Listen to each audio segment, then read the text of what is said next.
Hello students, welcome to my channel Hindi Learning. Today we'll do the question answers of बड़े भाई साहब। कथानायक की रुचि किन कार्यों में थी?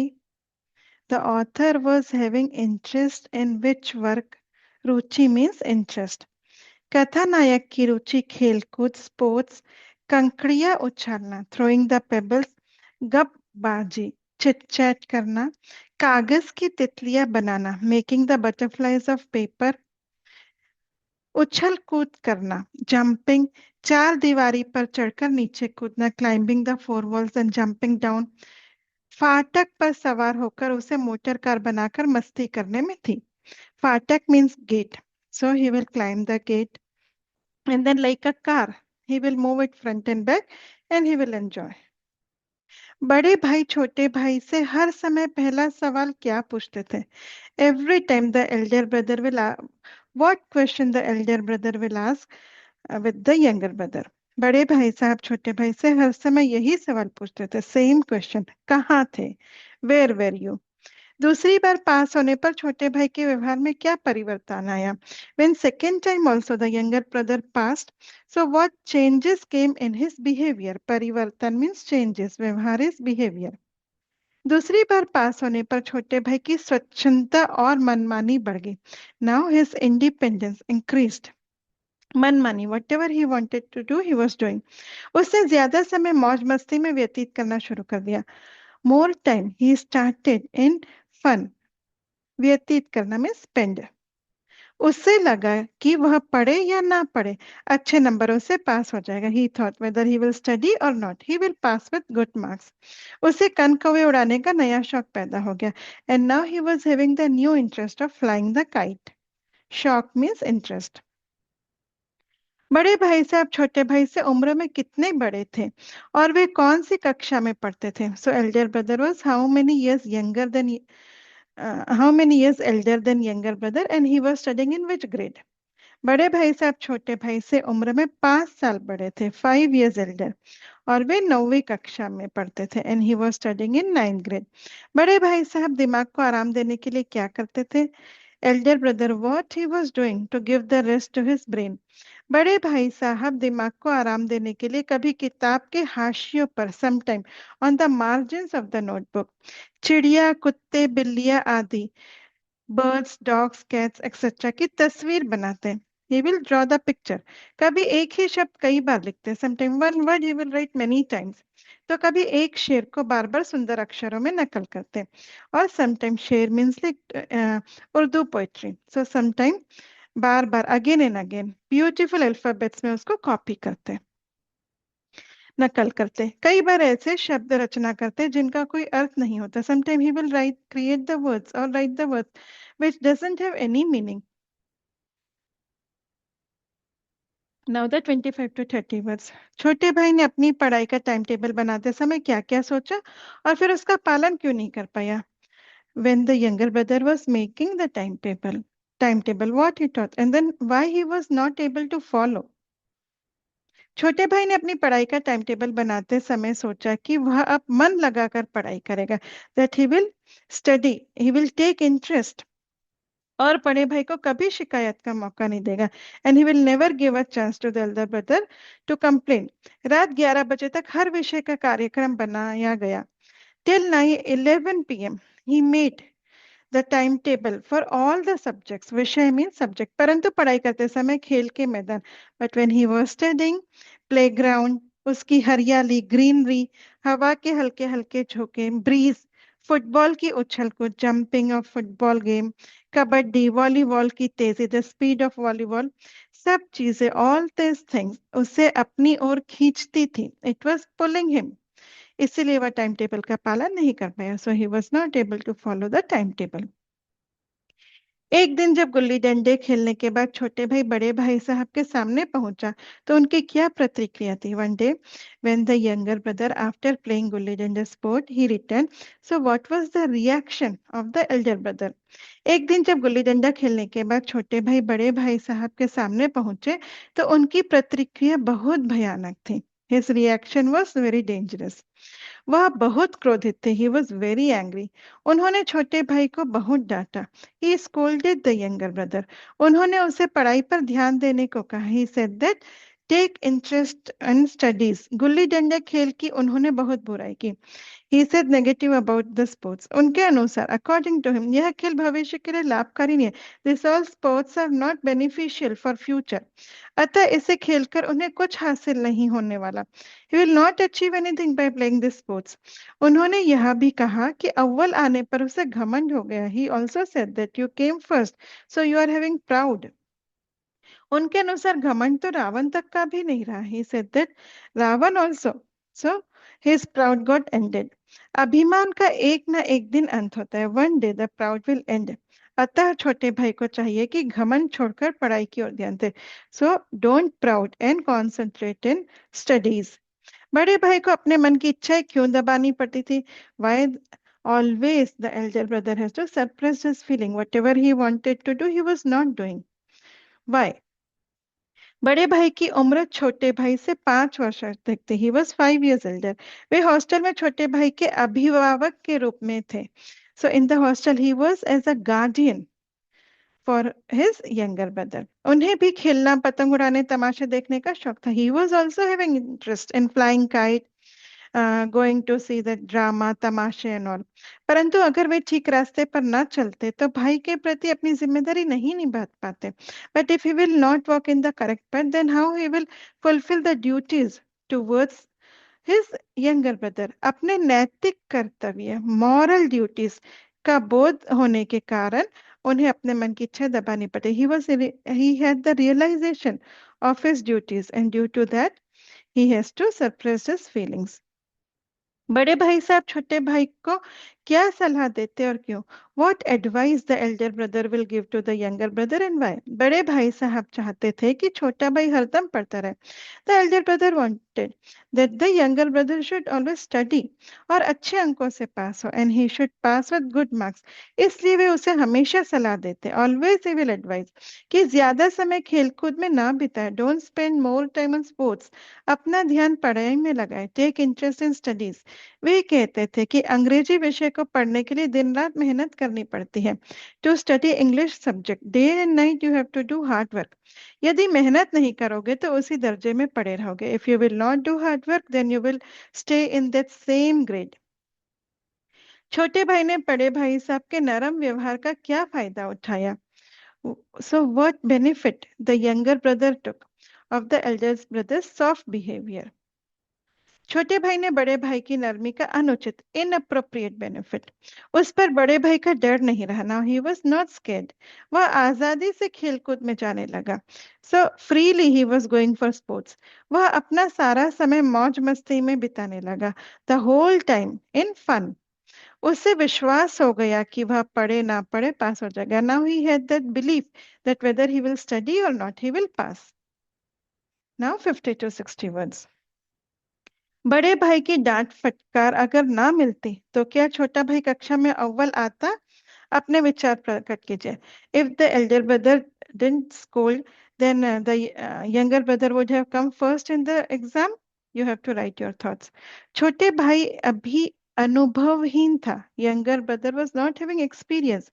वह अपना भूला भला बुरा नहीं समझता था। He didn't understand the good and bad for him.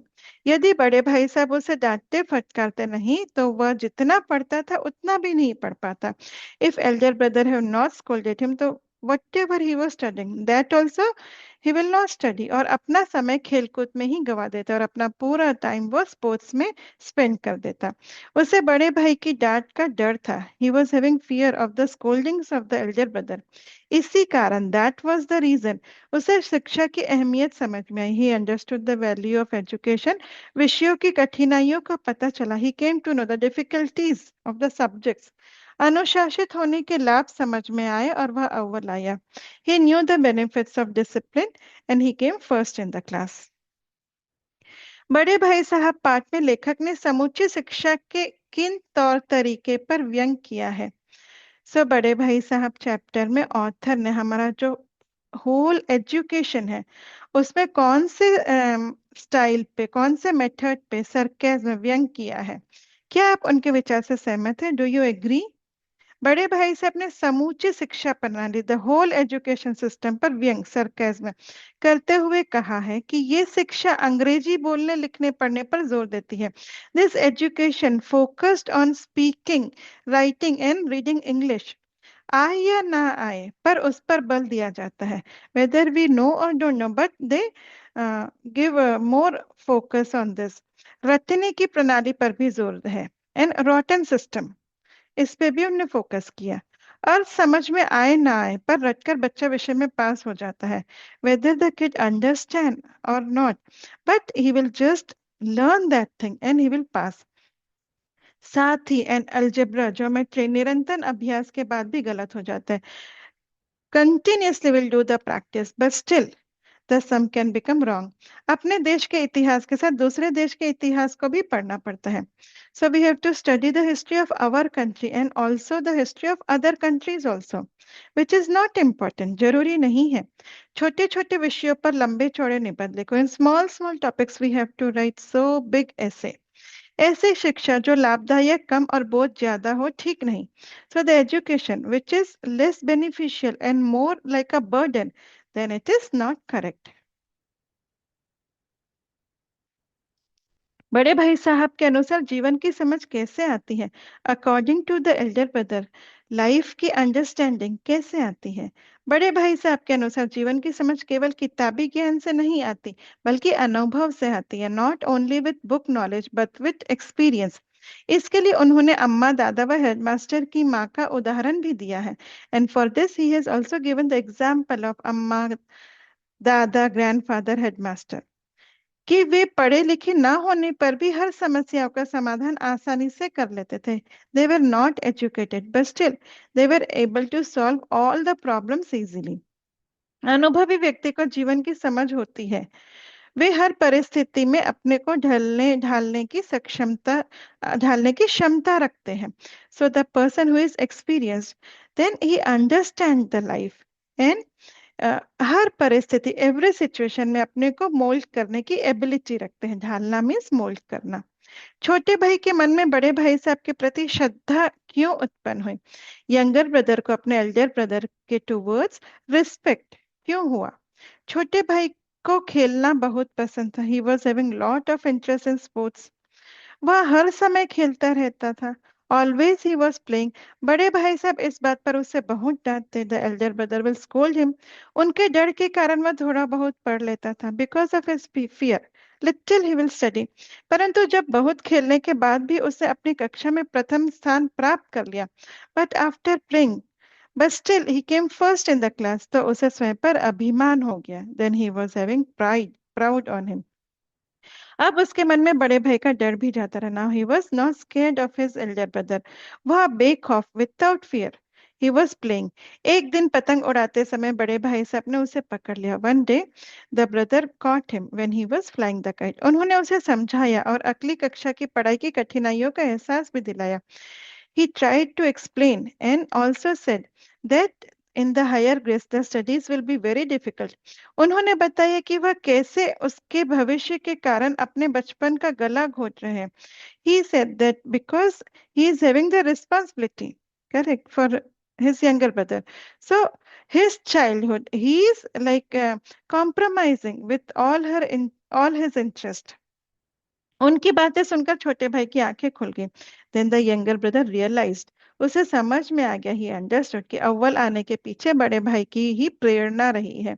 He is coming first because it was the motivation of Elder brother. इससे उसके मन में बड़े भाई के प्रति श्रद्धा उत्पन्न हुई। So he was having respect for his elder brother. बड़े भाई की स्वभावगत विशेषताएं बताइए। Now you have to tell about the qualities of the elder brother. बड़े भाई साहब अध्ययनशील थे, स्टडीज, हमेशा किताबें खोले बैठे रहते। Always he will keep the book open. घोर परिश्रमी, वेरी हार्ड वर्किंग। चाहे उन्हें समझ में ना भी आए, परिश्रम करते रहते। If he is not able to understand but still he will do the hard work. वे वाकपटु भी थे और छोटे भाई को तरह तरह समझाते। And he will always explain his brother. उन्हें बड़प्पन का एहसास था। He was having the realisation that I am elder, इसलिए वह छोटे भाई को समझाते हैं। So he will explain his younger brother. अनुभवी होने से जीवन में अनुभव की महत्ता समझाते हैं। So he will explain him that he is elder and he will explain him the importance of experience. बड़े भाई साहब ने जिंदगी के अनुभव और किताबी ज्ञान में किसे और क्यों महत्वपूर्ण कहा है। सो एल्डर ब्रदर ने लाइफ के एक्सपीरियंस और बुक के knowledge. So in this what is more important. बड़े भाई साहब ने जिंदगी के अनुभव की किताबी को ज्ञान से अधिक महत्वपूर्ण माना है।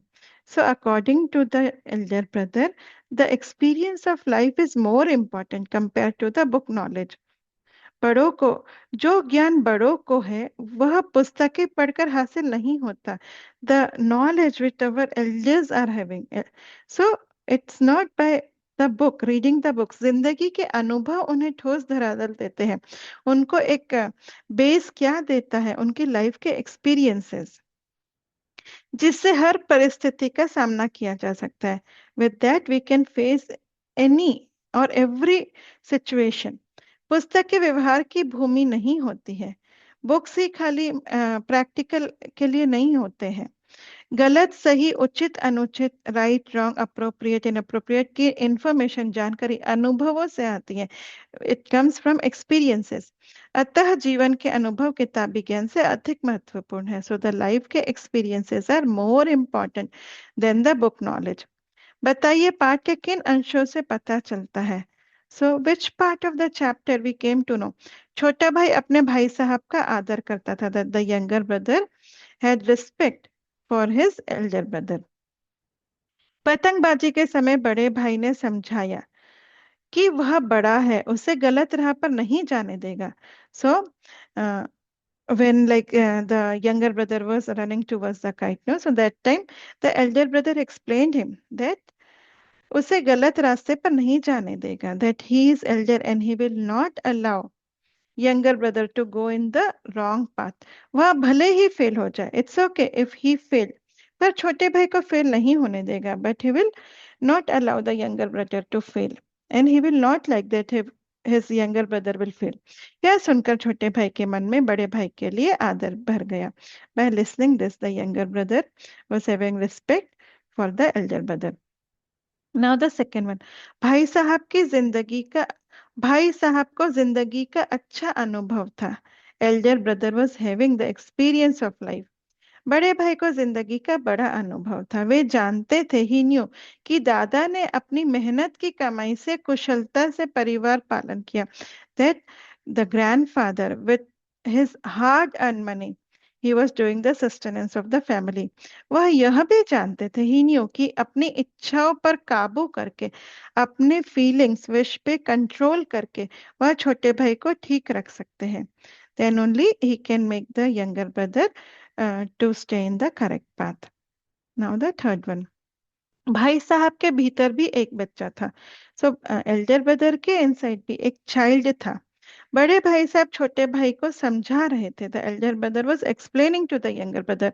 उसी समय एक पतंग कट करे। In that time one kite came. छोटा भाई उसे लूटने दौड़ा, परंतु लंबे होने के कारण बड़े भाई ने लूट ली। So younger brother was also running to catch the kite, but as the elder brother was tall, so he caught the kite। Way hostel की ओर दौड़े, and he ran towards the hostel। ये उनके भीतर बच्चा होने का प्रमाण है। This is the proof that inside him also the child is there। Now the last one, भाई साहब छोटे भाई को भला भाई साहब छोटे भाई का भला चाहते थे। The elder brother wanted the good for his younger brother. बड़े भाई साहब छोटे भाई को ज्यादा खेलने के लिए डांटते। if he will play if he will spend more time on sports, then the elder brother will scold him। उसका भला बुरा समझाते। he will explain him what is good what is bad। गलत सही को समझाते, what is wrong what is right। वह चाहते थे कि उनका छोटा भाई ठीक रहे और अव्वल आए.